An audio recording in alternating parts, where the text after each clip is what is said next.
cuma dua, trombolitik atau primary PCI. Dulu cuma dua itu. Cuma akhir-akhir ini banyak pembahasan yang sering dinamakan sebagai farmakoinvasif. Farmakoinvasif itu adalah kalau memang tinggalnya jauh di remote area, dan itu sudah banyak dibahas di jurnal-jurnal, bahkan jurnal Eropa sekalipun, bagaimana kalau orang yang tinggalnya jauh. Saya pikir ini sangat relevan untuk Riau. Gimana? Apakah mengirim dari Tembilahan jauh sampai Pekanbaru untuk di primary PCI, ataukah harus dilakukan moda yang lain dulu dalam hal ini trombolitik? Itulah makanya timbul istilah farmakoinvasif.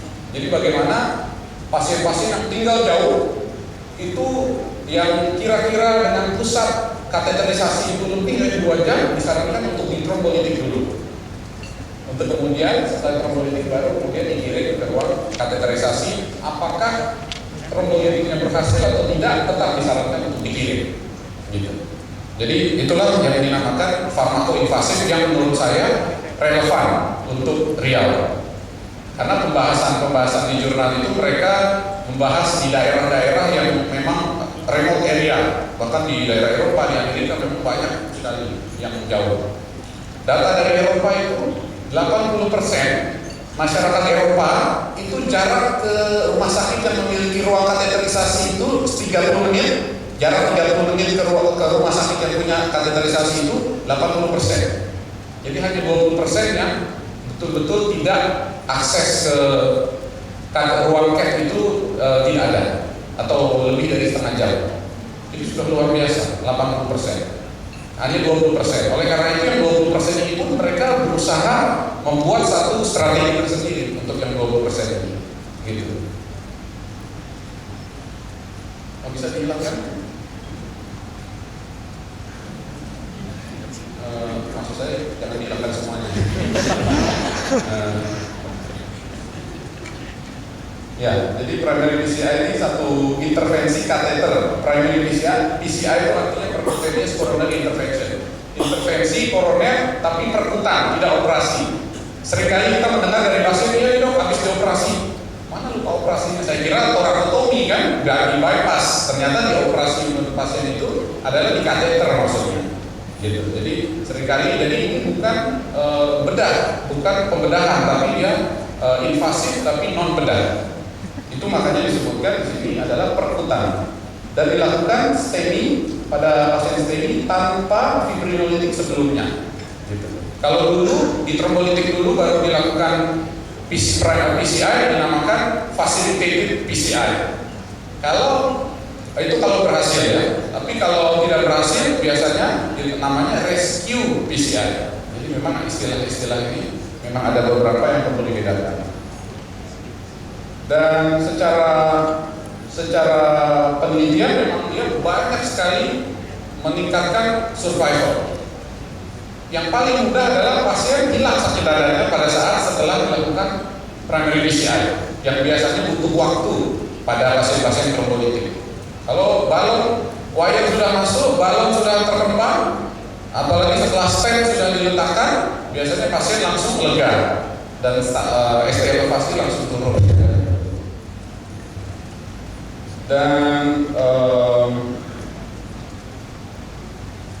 Dan dia seperti hanya trombolitik juga ditentukan oleh waktu. Semakin cepat dilakukan justru tentu hasilnya juga semakin baik.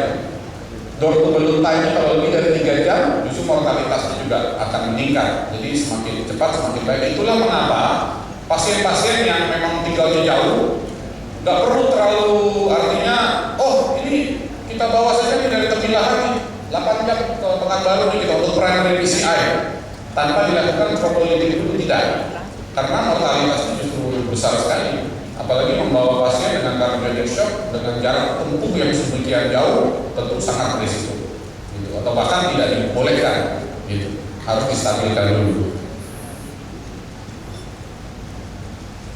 Ini untuk time is muscle ya, tadi sudah di beberapa disampaikan.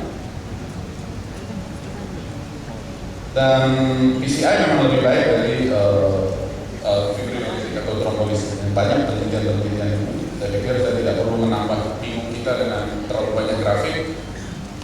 Ini juga di beberapa buku.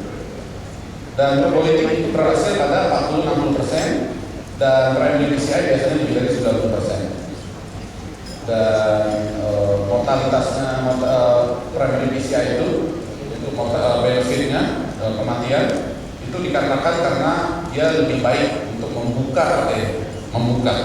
Kalau trombolytik kita dari luar, kalau primary PCI kita langsung melihat pembuluh darah koroner yang tersumbat, kita melihat proses terbukanya, dan kita juga melihat pasien itu keluhannya jauh berkurang dengan resolusi segmen ST yang jelas terlihat.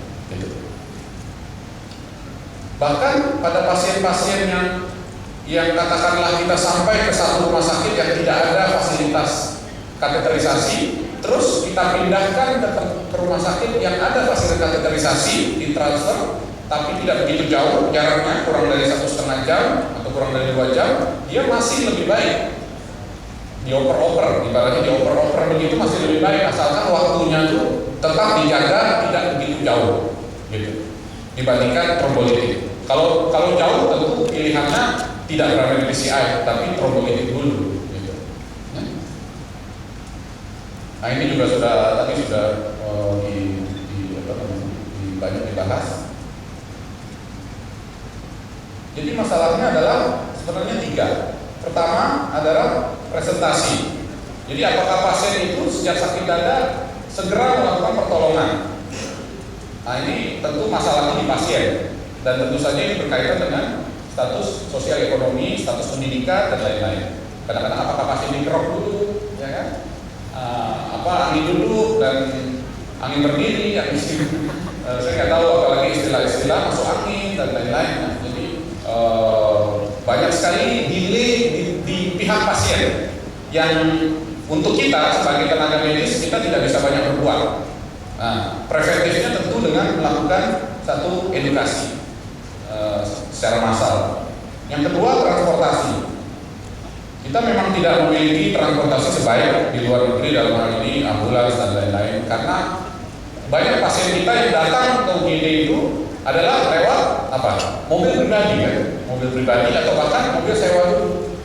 Nggak ada mobil, sewa dulu sama tetangga, baru dikirim karena sakit dadanya nggak kuat, berat sekali. Jadi itu yang kita lihat. Jadi masalahnya itu transportasi. Dan yang ketiga, masalahnya juga di pihak kita. Ya, di rumah sakit, pasien masuk, sudah di UGD sudah setengah jam, belum di EKG juga. Sudah di EKG, dokternya belum datang. Lagi lihat pasien bayi infrek sebelah, belum beres-beres, misalnya kan. Mungkin karena pasien banyak, dokter cuma satu kan juga repot juga kan. Nah, sudah dokter datang, masih bingung lagi, EKG sudah ada. Oh ini apa ini? Nah, jadi memang dari pihak rumah sakit, pihak kita juga delay seperti ini juga akan sering kita temui. Itulah makanya di guideline disampaikan, pokoknya pasien datang untuk trombolytik sampai di EKG, sampai dokter menginterpretasi cuma dikasih waktu 10 menit. 10 menit. Jadi ibaratnya pasien datang, kalau memang sakit dada langsung di UGD, langsung diinterpretasi, gitu. Sehingga kalau mau memasukkan trombolytik masih ada waktu 20 menit lagi, jadi 30 menit. Kalau trombolytik, kalau dilakukan primary PCI diberi waktu sampai 1,5 jam atau 2 jam paling tidak. Mulai dari pasien masuk ke UGD sampai wire atau balon itu dikembangkan di pembuluh darah koroner. Ya. Karena memang begitu pentingnya waktu, sehingga karena ini berkaitan dengan morbiditas dan mortalitas pasien. Ini sudah berkali-kali juga, ini juga primary PCI. Pertanyaan yang sering kalau primary PCI lewat paha atau lewat tangan? Nah, ya kan? Dulu memang lewat paha, dan sekarang pun sampai sekarang masih banyak yang lewat paha tentunya.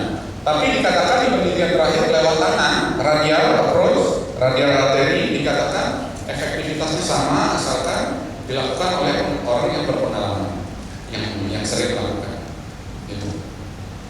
Yang lain, kalau dipasang stent pada pasien-pasien yang serangan jantung, pasien stentnya itu tanpa lapis obat atau dengan lapis obat, bare metal stent, BMS atau drug eluting stent atau DES, yang mana yang bagus? Tadi dokter Dia juga sudah menyampaikan DES ternyata lebih bagus. ada satu publikasi yang terbit kemarin hari Jumat di Euro Intervention. Mereka bahkan sudah memakai yang disebut sebagai BVS. BVS ini stem yang berselaput obat everolimus yang bisa menyerap sendiri, bioresorbable vascular scaffold. Jadi dia bisa menyerap sendiri. Jadi kalau dipasang stent itu beberapa bulan hilang ya, diserap oleh tubuh. Sudah ada stentnya, bahkan sudah diuji cobakan pada manusia, yang pada orang yang dengan presentasi STEMI. Itu publikasi pertama, di publikasi baru kemarin hari Jumat di jurnal Euro Intervention. 11 orang, ternyata hasilnya juga bagus. Jadi sekarang itu sudah ada stent. Kalau dulu stent biasa, kemudian stent dengan obat, terus juga yang selanjutnya adalah stent tapi polimernya itu lem untuk obatnya itu tidak ada, polimer free. Terus kemudian yang terbaru sekarang adalah BVS. BVS itu stentnya bisa hilang. Kalau kita menjahit jahitan itu benangnya bisa menyerap sendiri, seperti itulah stent yang terbaru. Sudah dipakai sekarang. Gitu. Mungkin saya nggak tahu di Indonesia belum masuk mungkin, atau sudah. Dan apalagi yang dilakukan biasanya pada primary PCI. Tadi sudah disebutkan bahwa kalau STEMI apa masalahnya? Trombusnya banyak. Yang dilakukan apa? Apakah sedemikian mudahnya di balon terus langsung pasang stent? Tidak seperti itu. Kadang-kadang atau bahkan seringkali kita perlu menyedot trombusnya, disedot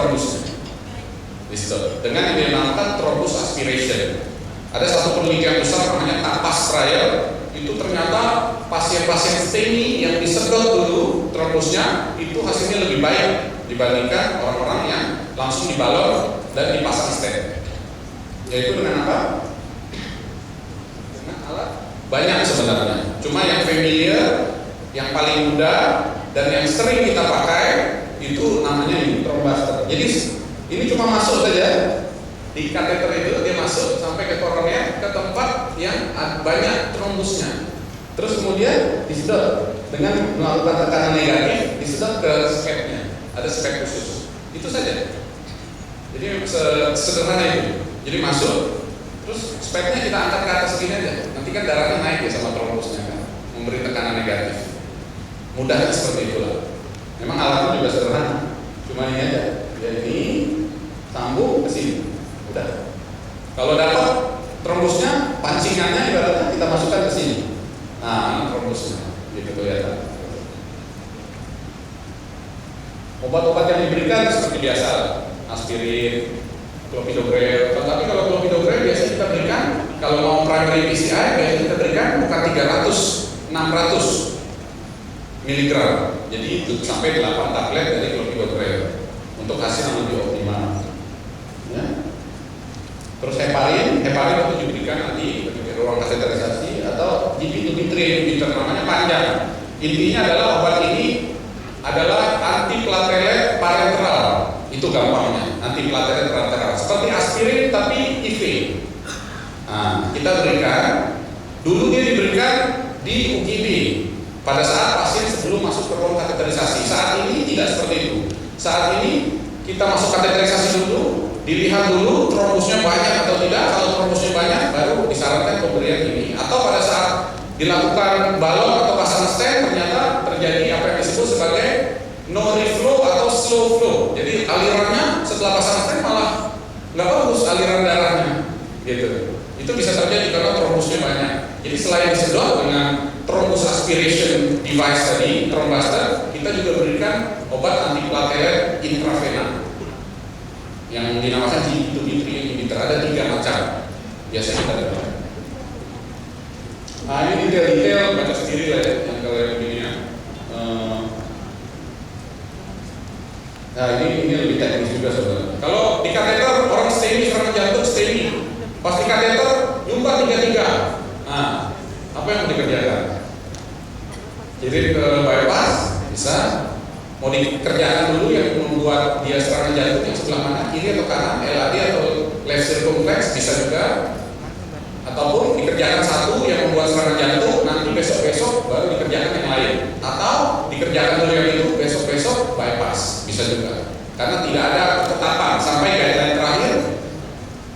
2012 di Eropa dan di Amerika Januari 2013 belum ada kata akhir mengenai ini, mana yang sebaiknya dilakukan. Ada satu pengalaman saya waktu di Malaysia, pasien yang menunggu bypass, Zumba 33, nunggu bypass, elektif bypass, menunggu bypass, serangan jantung, STEMI. Nah, mau diapakan? Kan udah mau siap-siap bypass, mau langsung bypass, emergency bypass. Kadang-kadang dokter bedah itu tidak berani karena bleeding, ya kan? Karena kita udah perlu beli clopidogrel, berapa ratus miligram aspirin kita kasih, ya kan? Gak berani. Nah, jadi pasien ini karena kita sudah tahu dia trifacial disease, STEMI, walaupun di pusat jantung, ditrombolitik aja, ya kan?